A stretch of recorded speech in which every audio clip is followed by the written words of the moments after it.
Is it time for you to take charge or is it not? That's the big question. Sometimes it's very clear, sometimes it's not.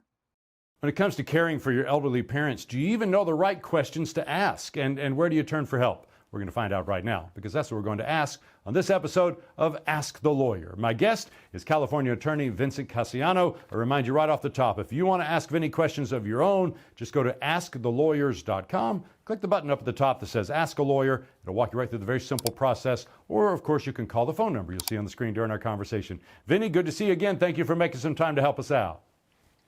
Hey, Rob, it's great to see you again.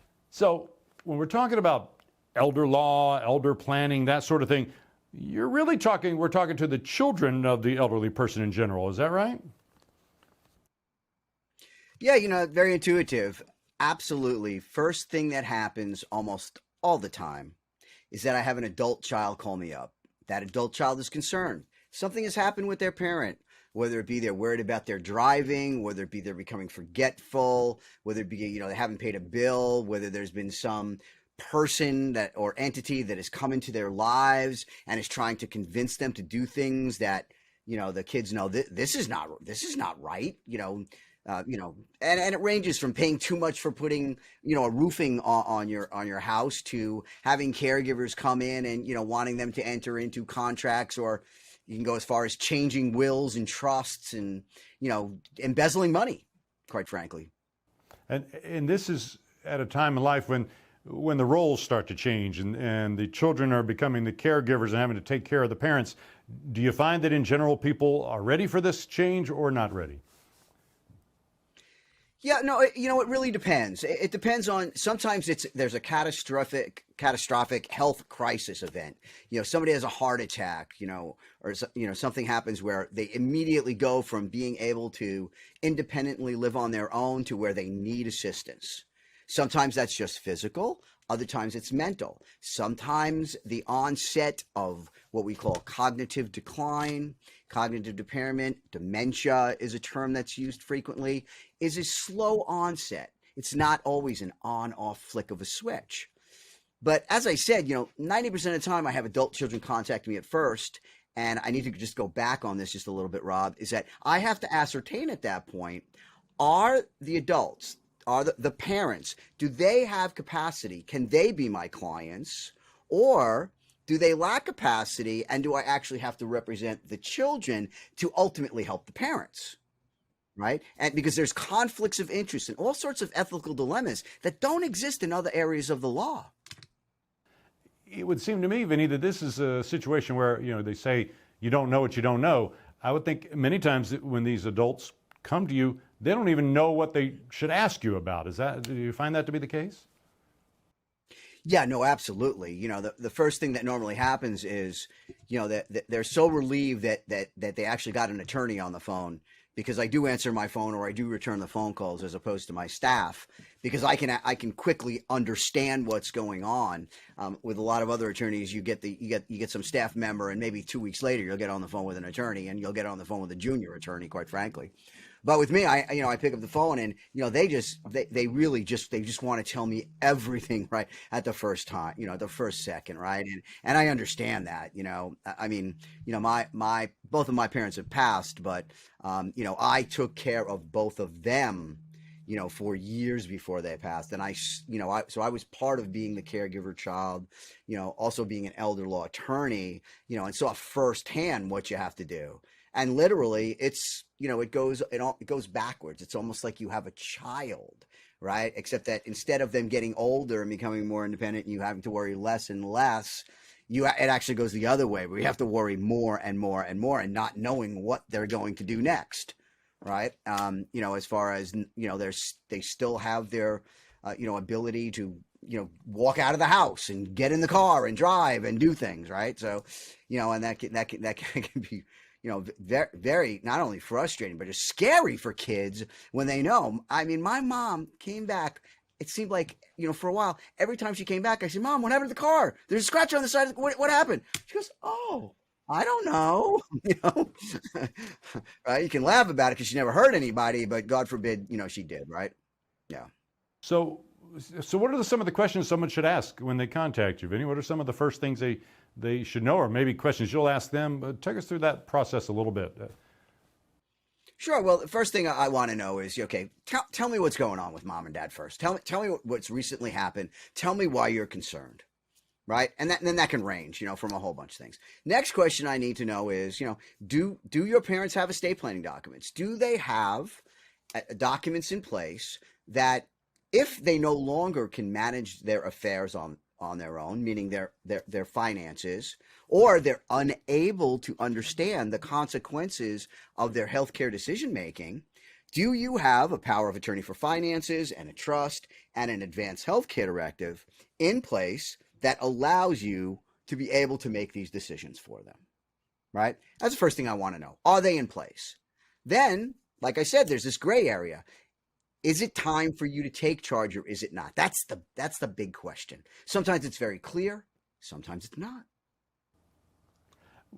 What about the big question of whether if the parents can't stay in the home, if they're not able to take care of themselves in the home, and if they have to find care outside of the home? I'm sure the question you get, how do I pay for all this? How do we pay for what's your advice in those situations? Well, the first thing you have to ascertain is how much help do they need? Right? What is their living situation like? Right? So depending on the resources, that a family has, a lot of times what I'll recommend if they do have resources, let's get somebody in there that's an expert at looking at the way the house is set up to make sure it's safe for them to live there. Right? Next thing is, are there family members that are available and can help? What help do they need? Can they still cook? Can they not cook? Have they left the burner on, almost burnt the house down? Right? Can they drive? Can they get to their appointments? Are they actually taking medications that have been prescribed for them? Right? If not, so if they have family members that can do it, fine. Let's see if we can get a schedule to make sure that these things are going to be taken care of. If not, do they have the resources to pay for a caregiver to come in and to help them with their what we call daily living activities, right? Sometimes it's maybe just a few hours a day, right? Sometimes it's a combination of family and paid caregivers, right? Now, sometimes it gets to the point where you need somebody there almost all the time, right? Now, unless you are independently wealthy or you have a long-term care insurance policy that will pay, right? Then people are starting to worry about, okay, how are we actually going to pay this? Because you're talking about $25 an hour for really non-skilled people to be there and basically be a babysitter for your parents, right? And if you're talking you need that done, 16 hours a day, just do the math, right? That's $400 a day. That's a lot of money, right? So we start to look at, okay, if they can't still live in the home, can they go to a residential care facility? Can they go to an assisted living facility? Will that be less expensive? Right? But are your parents willing to move from there? A lot of times they're not. They just want to stay in the house. Right? So then you talk about, different ways. Can you finance this? Obviously, you look at a whole range of options. Right? What are their resources? Can they liquidate anything? Right, to pay for this, right? Or can we look at getting them qualified for public benefits, such as what we call here in California Medi-Cal or Medicare? And the laws are drastically changing right now in California, where it is getting easier and easier, and you're allowed to have more and more and still qualify for long-term care. It's not a given. There are waiver programs. There are different things that you can use, but it can be very helpful. And in essence, what this is doing is it's preserving assets that are still going to be available to distribute to the children, right? When mom and dad die, as opposed to spending it all, right? The situation that I always tell the kids or the parents is, look, you come to me, you say, yep, we're going to sell the house, we're going to do this. I'm going to say, hold it a second here. Let's make sure we understand what the consequences of that are, both from a tax perspective and how that's going to affect your ability to qualify for public benefits. Because you can have a house in San Diego, in California, that's worth millions of dollars, right? And that you hold that as a house, that doesn't disqualify you from accessing the public benefit system. You sell that house and you have cash, it does. Big difference. Is this a situation, Vinny, where sometimes these can be difficult conversations for these adult children to have with their parents? Does it ever happen where all of them sit down with you and have these discussions, or do you have to? You mentioned a conflict of interest earlier. Do you have to pick and choose? How does that work? No, absolutely, and I always recommend, that I always talk to, if a senior contacts me first, I say to them, okay, if you feel comfortable, I'd rather just speak to you. But if you're going to rely on your kids to make a decision for you, then let's have that consultation together, right? And I do have, a letter that is, compliant with the ethical obligations I have to disclose things, where I send that out before the meeting and say, hey, please understand, nobody's my client yet. We're trying to figure this out, and you'll all agree to waive any potential conflicts of interest. Right? Because think about it. One of the strategies we have in doing some of this planning is to transfer assets from the parent to the children through a trust, mind you. But we do that. So if I meet, who is my client then? The kids are going to be, oh yeah, you want to transfer that property now, so it's not going to, get spent, and I'm going to be assured of getting it ultimately when you die. Yeah, I like that idea. But for the parents, is they lose control over that asset. Is that a good idea for them? The sticky issues, right? Full disclosure, understanding all the consequences. My job as the attorney is to give options, to make sure nobody's being unduly influenced, and then to basically implement the strategy that's the choice of my client, which if the parents are competent, it's their decision. I take direction from them. Last question, Vinny. When we started off, we were talking about the adult children come to you and say, okay, I need to do something with my parents. When's a good time to do that? Is there ever a time? It's too early? Is it ever too late? Ideally, what would be the best time to do that? Oh, certainly. A lot of times, and this is all, understand, elder law, the type of elder law we're talking about here, right? Long-term care planning, having a plan in place. That is part of an estate plan. Unfortunately, a lot of people go out and they get what would be, a fully, I'd say, decent trust, right? But it doesn't deal with long-term care planning. It really deals with if mom and dad died in bed without having any problems, at the ripe old age of 85, then fine. Everything, we can avoid probate. Everything's fine. But that's rarely what happens right now. So the first thing that you see is, first off, when is the last time there was a review and an update to somebody's estate plan? If it hasn't been done in 3-5 years at the most, you really need to go to not just an estate planner, but an elder lawyer to take care of these things.